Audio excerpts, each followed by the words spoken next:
8 তারিখে ঢুকবে, 2 তারিখে ঢুকবে, 5 তারিখে ঢুকবে, আজকে 7 তারিখ কেন টাকা ঢুকবে না? 2 মাস থেকে কেন আমরা হেনস্থা হবো?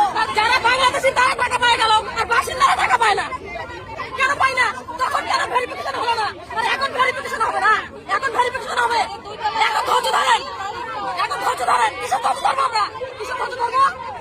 বাসিন্দারা তো কিছু বললেন না আপনারা, যে মহিলাদের উপর কেন ধাক্কা দিয়ে ফেলে দিয়া সিভিক পুলিশরা?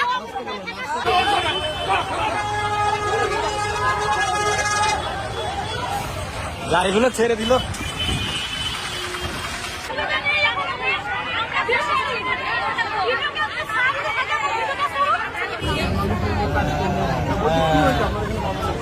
আমাদের কেন অন্য পূর্ণ ধান্দা ঢুকবে না? আমরা অনলাইনে করছি, অফলাইনে করছি, বিডিও কাগজ জমা দিচ্ছি। আমরা কি পথে প্রতি সবসময় ঘুরতে থাকবো? আমাদের কি সংসার টংসার কি নাই? আর এসি রুমে যারা থাকে, যারা মাস্টারের বউ, যারা হচ্ছে সিভিকের বউ, যারা হচ্ছে ডিএম এর বউ, তাদের অ্যাকাউন্টে কেন টাকা ঢুকবে? আর আমাদের অ্যাকাউন্টে কেন টাকা ঢুকবে না? ভিডিও আজকে মারা গেছে, ভিডিও অফিসে কেন করে যাওয়া হচ্ছে? একদম বলে আমরা কেন বলবো? আজকে আমরা গরিব দেখে আমাদেরকে ধাক্কা দিয়ে ফালা দিবে কেন? কেন দিবে? আমাদের কি মান সম্মান নাই? আমরা করে খাই, আমাদের কোনো দাম নাই? আমাদের কি সংসার নাই? আমাদের কি বাচ্চা কাচ্চা নাই? বলে আমাদের কি পরিবার আছে কি?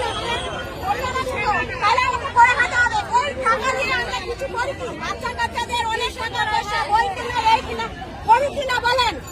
আজকে সেই জায়গাটাতে কেন আমাদের কাছে অন্যায় হলো? কেন আমাদের টাকা ঢুকবে না? আমরা কেন অনলাইনে করার সত্ত্বেও আমাদের কেন যাদের ভোটার কাটে গেছে তাদের অ্যাকাউন্টে টাকা ঢুকছে? আজকে আমাদের ভোট দিয়েও আমাদের কেন টাকা ঢুকবে না? আমাদের এটাই কথা।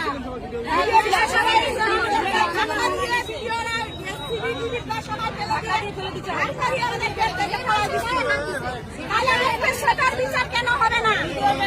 কেন হবে না? সেই বিচারটা কেন হবে না? আমার নাম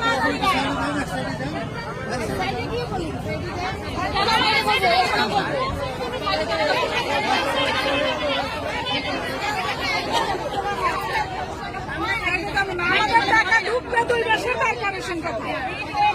আমাদের 2 মাসের টাকা ঢুকাতে হবে।